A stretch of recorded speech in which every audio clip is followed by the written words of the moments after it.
শুধুমাত্র স্বামীকে দেখানোর জন্য মেয়েরা কি রূপচর্চা করতে পারবে, যেমন ব্রু প্লাগ বা চুল কাটা, এগুলো করলে গুনাহ হবে কিনা? ফুটবল বিশ্বকাপ উন্মাদনায় 10-12 জন মানুষ এবছর নিহত হয়েছেন। কুষ্টিয়ায় একজন আত্মহত্যা করেছেন বুলিং এর কারণে। এসব মৃত্যুর জন্য কে বা কারা দায়ী? নিজের মৃত্যু কামনা করা ঠিক কিনা?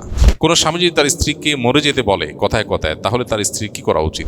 অনেকে দোয়া করার সময় বলেন, হে আল্লাহ, যেভাবে ইবাদত করলে তুমি এবং তোমার রাসূল খুশি হও সেভাবে ইবাদত করার তৌফিক দাও। এভাবে দোয়ার মধ্যে রাসূলুল্লাহ সাল্লাল্লাহু আলাইহি ওয়াসাল্লামকে খুশি করার কথা বলা কতটুকু যুক্তিযুক্ত ও শরীয়তসম্মত? কোনো মুসলিম যদি ইউরোপ বা অন্য কোনো অমুসলিম দেশে শুকরের মাংসের দোকানে বা সেকশনে কাজ করে টাকা উপার্জন করে, তবে সেই অর্থ কি তার জন্য হালাল হবে? জীবনের প্রকৃত উদ্দেশ্য কিভাবে ঠিক রাখা যায় এবং দিনের পথে অবিচল থেকে ইহকাল ও পরকাল সুন্দর করার জন্য কোন বিষয়গুলোকে মেনে চলা আবশ্যক?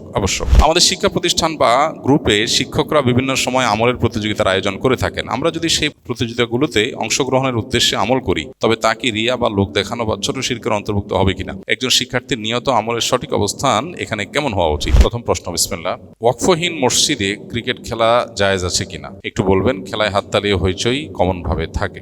যে মসজিদটা ওয়াকফ করা হয়নি, এমনি নামাজের জায়গা হিসাবে স্থির করা হয়েছে, এই মসজিদটা শরিয়ার দৃষ্টিকোণ থেকে মসজিদের মর্যাদা পুরোপুরি পায় না। অর্থাৎ মসজিদের যত বিধিবিধান আছে, আহকাম আছে, এগুলো সেই মসজিদের জন্যই প্রযোজ্য হয়, যেই মসজিদটা আসলে মসজিদের জমিদাতা মসজিদের জন্য দান করেছেন। ওয়াকফ মানে কি? দান করেছেন। ওয়াকফ মানে দলিল হওয়া জরুরি না। কেউ যদি মুখেও বলে যে এই জায়গা আমি মসজিদের জন্য দিয়ে দিলাম, এটা মসজিদের জন্য ফিক্সড হয়ে গেল, তিনি দান করে দিয়েছেন, তাহলে সেক্ষেত্রে এটা এখানে যদি মসজিদ হয়ে যায়, তাহলে এটা মসজিদের জন্য চূড়ান্তভাবে স্থির হয়ে গেল। মসজিদের যাবতীয় মর্যাদা এই জায়গার জন্য প্রযোজ্য হবে। ফলে মসজিদের সম্মানে যায় না, সাথে যায় না এমন কাজ সেখানে করা অনুচিত হবে।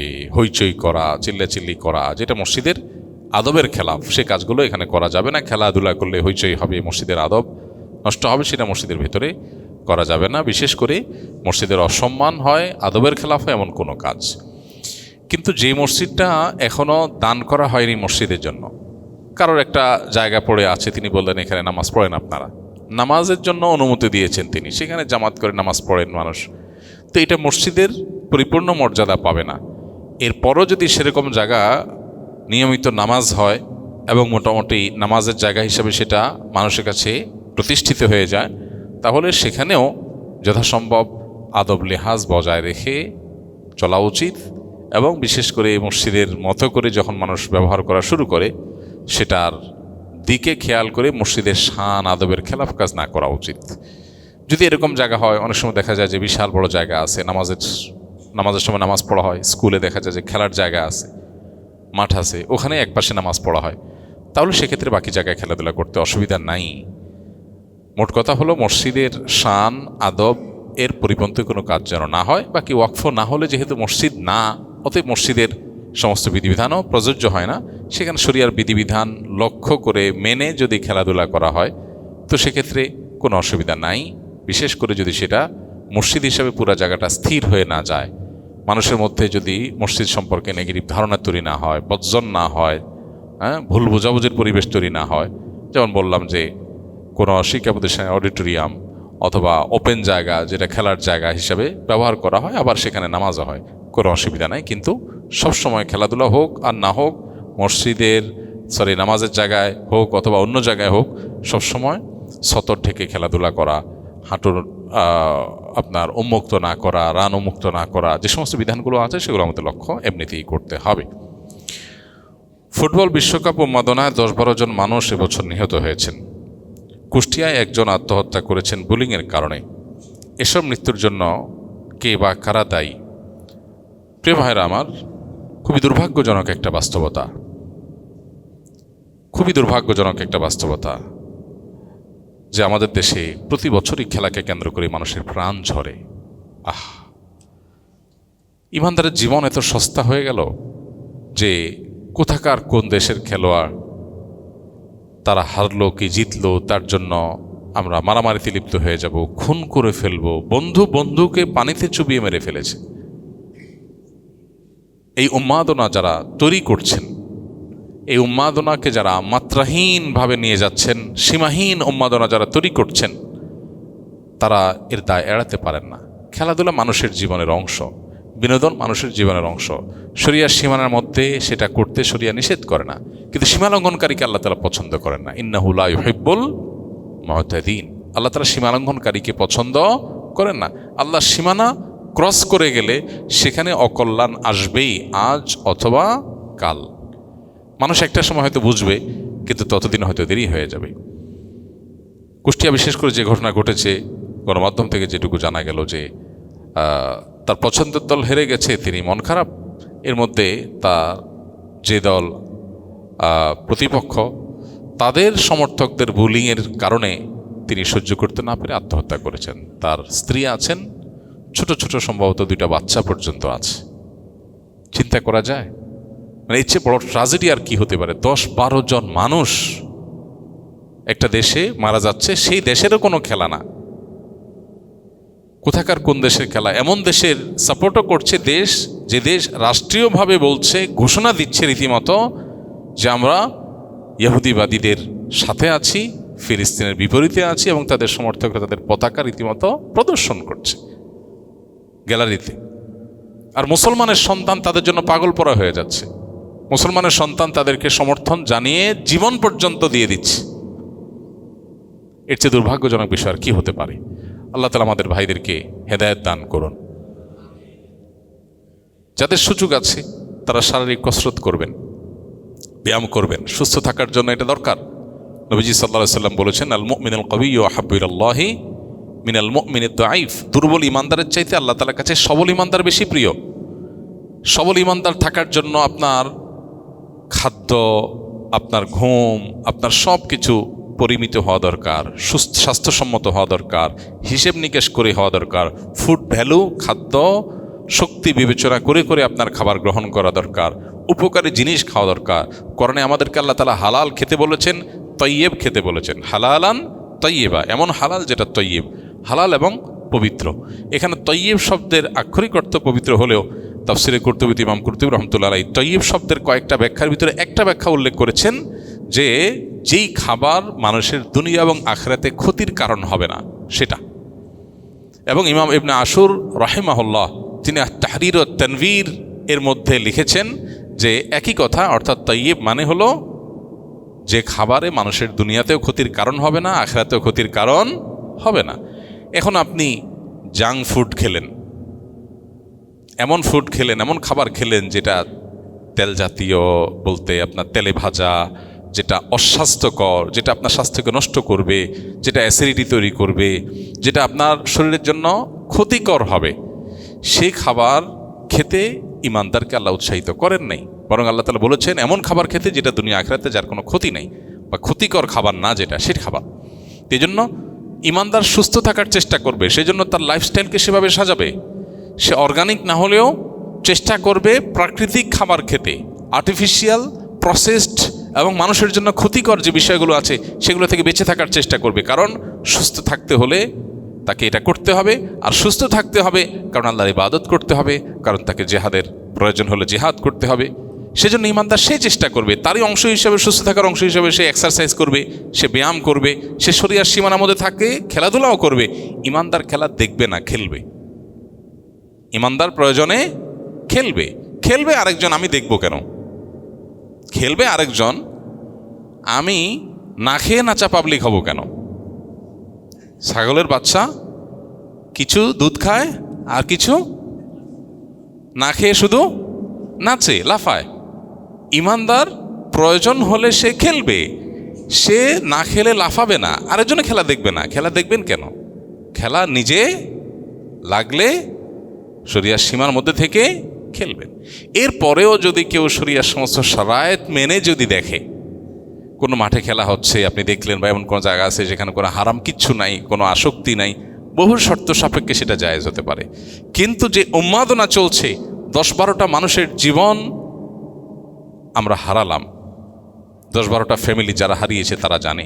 এই উন্মাদনাকে যারা লাগামহীনভাবে সৃষ্টি করেছে, তৈরি করেছে, আমার মনে হয় তাদের উচিত এটার জন্য তাদের বোধোদয় হওয়া এবং এই লাগামহীন উন্মাদনাকে অ্যাপ্রিসিয়েট না করা। হ্যাঁ, আবারও বলছি, ইসলাম বিনোদনকে নিরুৎসাহিত করে না, নিষেধ করে না, কিন্তু প্রত্যেকটা জিনিসে একটা সীমা আছে, রেখা আছে।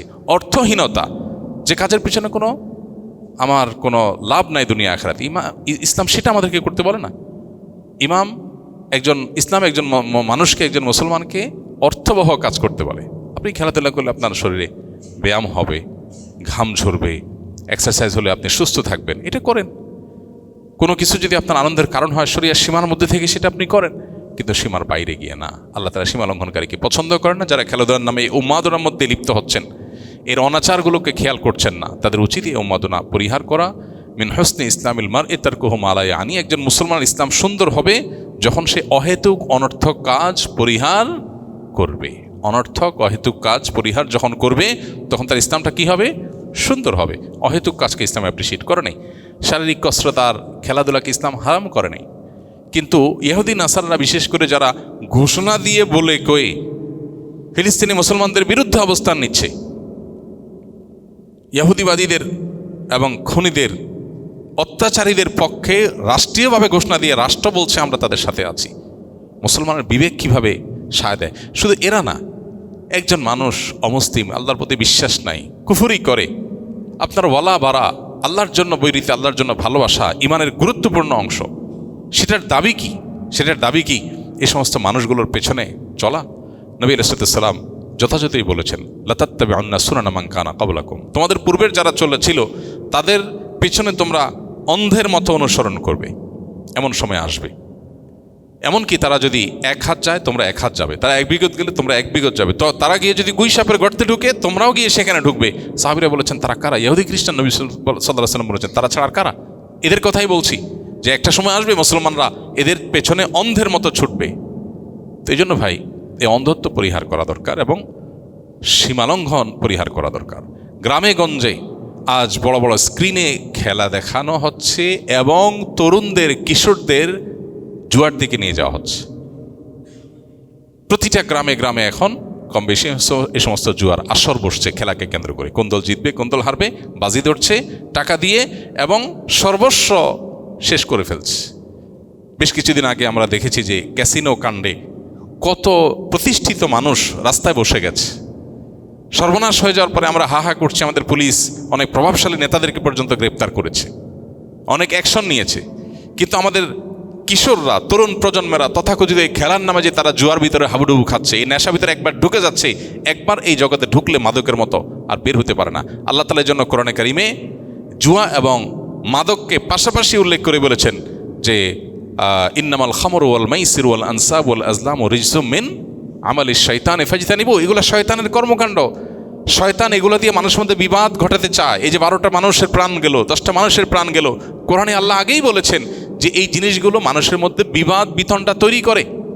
এবং বিশেষ করে এই যে জুয়ার যে বিস্তার আজ গ্রামে গঞ্জে হচ্ছে, এই খেলাকে ঘিরে, খেলার মোড়কে জুয়াকে প্রচার করা হচ্ছে। বাংলাদেশের খেলার সাথে রিলেটেড যে আপনার বিভিন্ন সংবাদ মাধ্যম আছে, এর কোনোটিতে রীতিমতো খেলার ফাঁকে ফাঁকে জুয়ার অ্যাডভার্টাইজ নিয়মিত দেয়া হচ্ছে। তাহলে একটা প্রজন্মকে ধ্বংসের দিকে নিয়ে যাওয়া হচ্ছে। এই উন্মাদনা, এটা যদি আমরা থামাতে না পারি, একটা সময় ক্যাসিনো কাণ্ডের মতো আমরা সর্বনাশ হয়ে যাওয়ার পরে হাহা করব, তখন আর কাজে হবে না, আহা করে কাজ হবে না। আল্লাহ তাআলা আমাদেরকে বোঝার তৌফিক দান করুন এবং আমাদের এই উন্মাদনাকে আল্লাহ রাব্বুল আলামিন কন্ট্রোল করার তৌফিক দান করুন। শুধুমাত্র স্বামীকে দেখানোর জন্য মেয়েরা কি রূপচর্চা করতে পারবে, যেমন ব্রু প্লাগ বা চুল কাটা, এগুলো করলে গুনাহ হবে কিনা? শরিয়া যেটাকে হারাম করেছেন সেটা স্বামীকে দেখাবার জন্য করা যাবে না, কিন্তু স্বামীর সামনে যেটা অনুমোদন করেছে, ধরুন যে পোশাক আশাকে বাইরে পরপুরুষের সামনে যাওয়া জায়েজ নয়, স্বামীর সামনে জায়েজ, তো সেটা স্বামীর জন্য জায়েজ। চুল কাটার ব্যাপারটা হলো যে ধরুন এতটুকু চুল কাটা যেটার ফলে শরিয়ার কোনো ভায়োলেশন হয় না। যেমন মেয়েরা যদি চুল কাটতে কাটতে পুরুষের মতো করে ফেলে যে পুরুষ আর নারী চেনা না যায়, তো সেটা নিষিদ্ধ।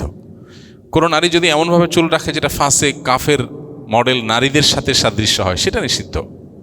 কিন্তু এর বাইরে যদি কোনো প্রকার চুল কাটলে স্বামী পছন্দ করেন তাহলে সেটা জায়েজ আছে এবং শরিয়ার সীমানার মধ্যে থেকে স্বামীকে সন্তুষ্ট করার জন্য সাজগোজ করার অনুমোদন শরিয়া দিয়েছে। কিন্তু শরিয়া যেটা নিষেধ করেছেন সেটা করা যাবে না। নিজের মৃত্যু কামনা করা ঠিক কিনা?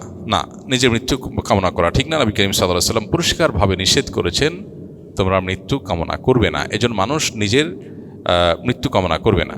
নবী সাল্লাম বলেছেন, লা তাতামান্নাউ লিকা আল আদু ওয়াসআলুল্লাহ আল আফিয়া, তোমরা শত্রুর সাক্ষাৎ কামনা করবা না, আল্লাহর কাছে প্রশান্তি চাইবা সবসময়। মৃত্যু কামনা করা নিষেধ ইমানদারের জন্য। আত্মহত্যা যেরকম হারাম, মৃত্যু চাওয়াটাও ইমানদারের জন্য জায়েজ নাই। নবী করিম সাল্লাল্লাহু আলাইহি সাল্লামের দোয়া ছিল অত্যন্ত চমৎকার। তিনি দোয়া করেছেন, আল্লাহুম্মা আহিনি মা কানাতিল হায়াতু জিয়াদাতুল লি ফি খাইর, আল্লাহ আমাকে ততদিন বাঁচিয়ে রাখে যতদিন বেঁচে থাকাটা আমার জন্য কল্যাণের। ও আমিতনি, আমাকে মৃত্যু দান করেন মা কানাতিল ওয়াফাতু জিয়াদাতুল লি ফি খাইর, যখন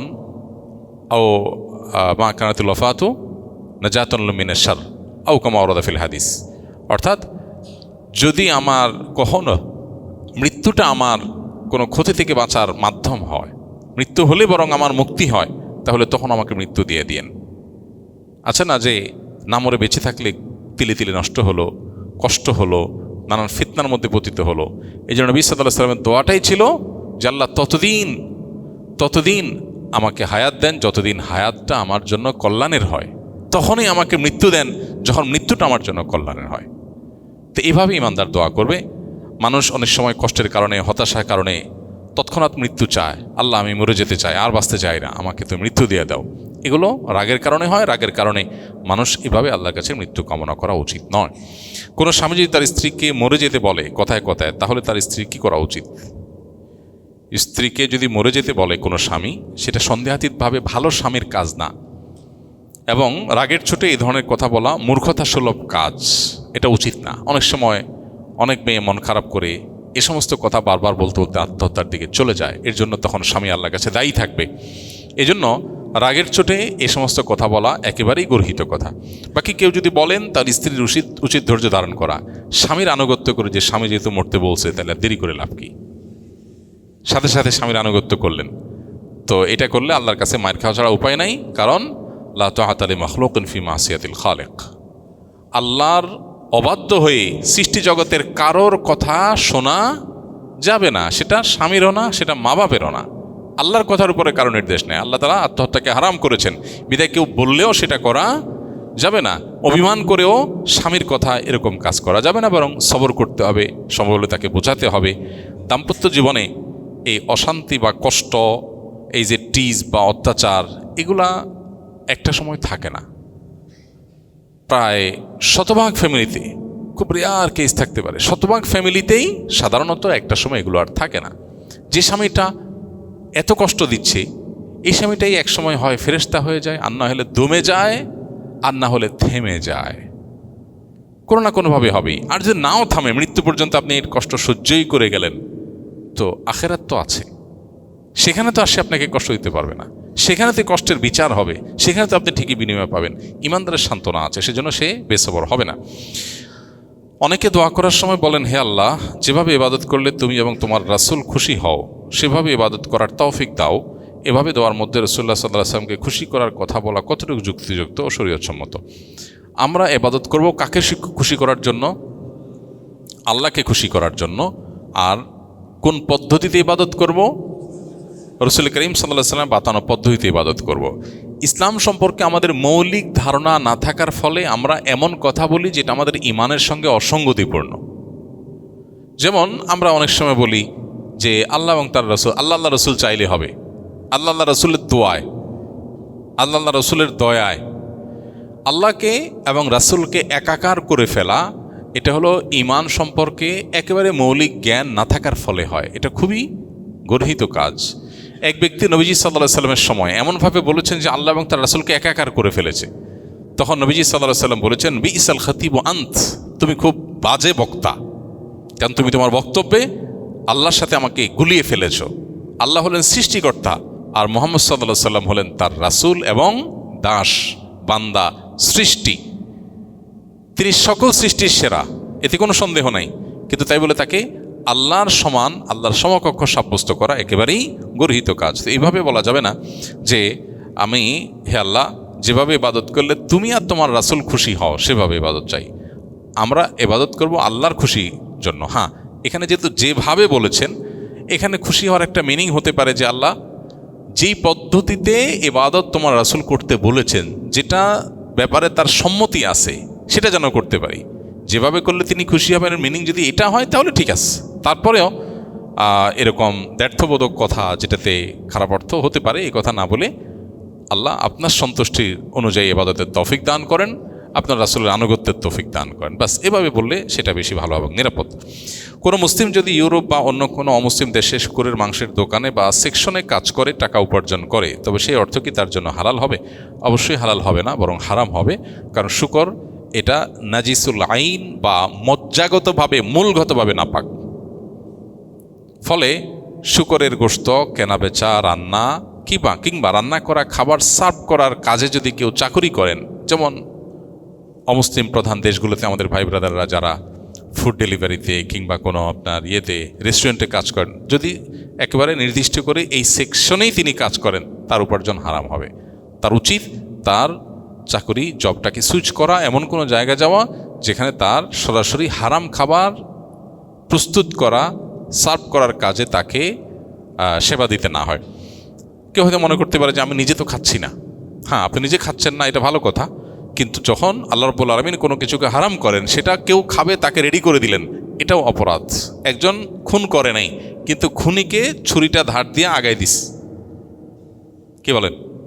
বলো না আমি তো খুন টুন করি নাই, উনি খুন করতে চাইছে, আমি জাস্ট তাকে আগায় দিস। কি বলেন, অপরাধী হবে কি হবে না?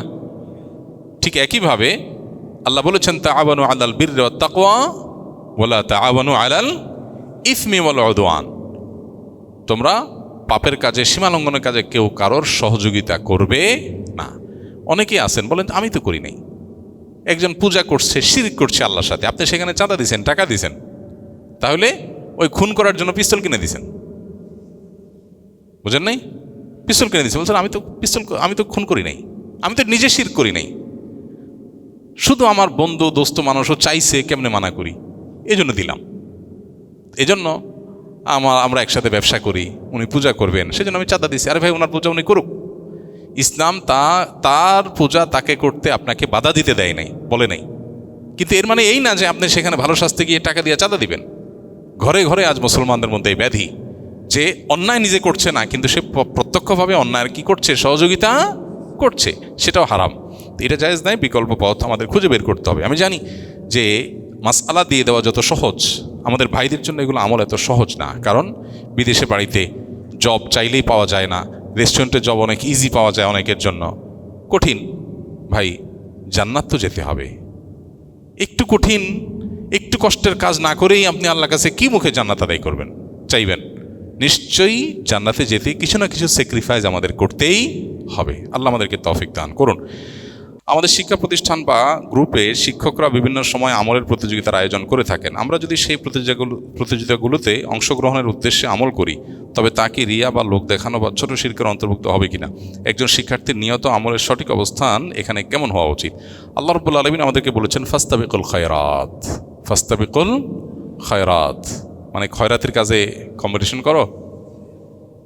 খয়রাত যেভাবে বলছেন দু একজন মনে হচ্ছে ওই মিনিং বুঝছেন কিনা। না, খায়রাত মানে কি? কল্যাণের কাজ, ভালো কাজ, এগুলোতে তোমরা প্রতিযোগিতায় অবতীর্ণ হও। অতএব কোনো শিক্ষা প্রতিষ্ঠান থেকে বা যে কোনো জায়গা থেকে যদি ভালো কাজে কম্পিটিশন হয়, সেখানে অংশগ্রহণ করলেন, আপনি অগ্রসর হয়ে থাকার চেষ্টা করলেন, আপনি নিজেকে সবসময় মোটিভেটেড করবেন যে আমি এটা ওই কোরআনের আয়াতের উপর আমল করার জন্য করছি। আল্লাহ বলেছেন কল্যাণমূলক কাজে প্রতিযোগিতা অবতীর্ণ হও, আমি সেই জন্য অবতীর্ণ হচ্ছি। প্রতিযোগিতায় অবতীর্ণ হওয়াটাই একটা ইবাদত। প্রতিযোগিতায় আমি কিছু পারি আর না পারি, আল্লাহর নির্দেশ মানতে গিয়ে আমি প্রতিযোগিতায় লিপ্ত হলাম, রত হলাম, ইটসেলফ এটা একটা কি নেক আমল, এটা একটা ইবাদত। অতএব সেই জন্য আপনি করবেন, এটা ইনশাআল্লাহ রিয়া হবে না। তবে যদি আপনার সবার সামনে বাহবা নেবেন, সবার দৃষ্টি আকর্ষণ করবেন, আপনি লাইমলাইটে আসবেন, আপনি সবচেয়ে ভালো ছাত্র হবেন, বাহবা নেবেন, সবাই বলবে ভাই মাশাল্লাহ মাশাল্লাহ, আপনি তো পুরস্কার নিয়েছেন মসজিদ থেকে, বাহ বাহ, এই বাহবা নেওয়ার ধান্দা করবেন, তাহলে সেটা রিয়া হবে। এই জন্য নিয়তটাকে খালেজ করতে হবে এবং ইসলাহ করতে হবে, সংশোধন করতে হবে, যে আমার নিয়তের মধ্যে ভেজাল যেন না আসে। বাস, এরপরেও যদি ভেজাল আসার আশঙ্কা তৈরি হয়, তারপর কাজ থামাবেন না, কাজ চালায় যাবেন এবং নিয়তকে সংশোধন করার জন্য সংগ্রাম চালাবেন নিজের সাথে। অনেক সময় দেখা যায় অনেকে বেশি ভালো শাস্তি গিয়ে বলে না, আমার মনের ভিতরে খারাপ চিন্তা আসছে, তাহলে কাজটা করব না। এরকম করবেন না, কারণ করতে করতে একটা সময় নিয়ত ইসলাহ করা যায়। জীবনের প্রকৃত উদ্দেশ্য কিভাবে ঠিক রাখা যায় এবং দিনের পথে অবিচল থেকে ইহকাল ও পরকাল সুন্দর করার জন্য কোন বিষয়গুলোকে মেনে চলা আবশ্যক। প্রিয় ভাইরা আমার, জীবনের উদ্দেশ্য তো জান্নাতে যাওয়া, আল্লাহর ইবাদত করা, তাই না? এটার জন্য দরকার হলো জীবনটাকে এমনভাবে সাজানো যেভাবে চললে আল্লাহ এবং তার রাসূল এর পথে চলা হবে, আল্লাহ রাসূলের পথে হবে চলা হবে, আল্লাহর নির্দেশ মতো চলা হবে, সেভাবে আমাদের জীবনটাকে সাজানো উচিত। এটার জন্য দিনটাকে বোঝা দরকার, সব কিছুর আগে দিনটাকে জানা দরকার, এরপরে দিনটাকে মানা দরকার, মানার জন্য পরিবেশ দরকার। এই বিষয়গুলো 1-2 মিনিটের কোনো আলোচনার বিষয় না, এটা কমপ্লিট একটা কোর্সের বিষয়। আমরা এটার জন্য আসুন্নাহ ফাউন্ডেশন থেকে দাওয়াতুস সুন্নাহ নামে একটা দাওয়াতি আয়োজন চালু করতে যাচ্ছি। এই যে আজকে আমাদের কিছু ভাইরা ইনশাআল্লাহ আজকে থেকে তাদের ক্যাম্পিং শুরু হবে এখানে। তারা এখানে কয়েকদিন 1 সপ্তাহ যাবত তারা এখানে থেকে আগামী বৃহস্পতিবার পর্যন্ত থেকে দিনের বেসিক বিষয়গুলো জানবেন, আমল করবেন, প্র্যাকটিস করবেন, একটা পরিবেশের মধ্যে এক্সারসাইজ করবেন। এর মধ্য দিয়ে তারা একটা রুটে ওঠার চেষ্টা করবেন ইনশাআল্লাহ। এটা আজকে থেকে এখানে ক্যাম্পিং শুরু হবে এবং ধারাবাহিকভাবে সবার জন্য এগুলো সুযোগ থাকবে। তো জীবনের উদ্দেশ্যের পথে টিকে থাকার জন্য দরকার ইলম, দরকার আমল, দরকার আমলের পরিবেশ। এই 3টা জিনিসকে আমরা একসাথে দেওয়ার চেষ্টা করছি, ইলম, আমল আর আমলের পরিবেশ। সেখান থেকে যদি মানুষ আস্তে আস্তে অভ্যাস গড়ে তুলতে পারে, তার জন্য চলাটা ইজি হয়ে যায়।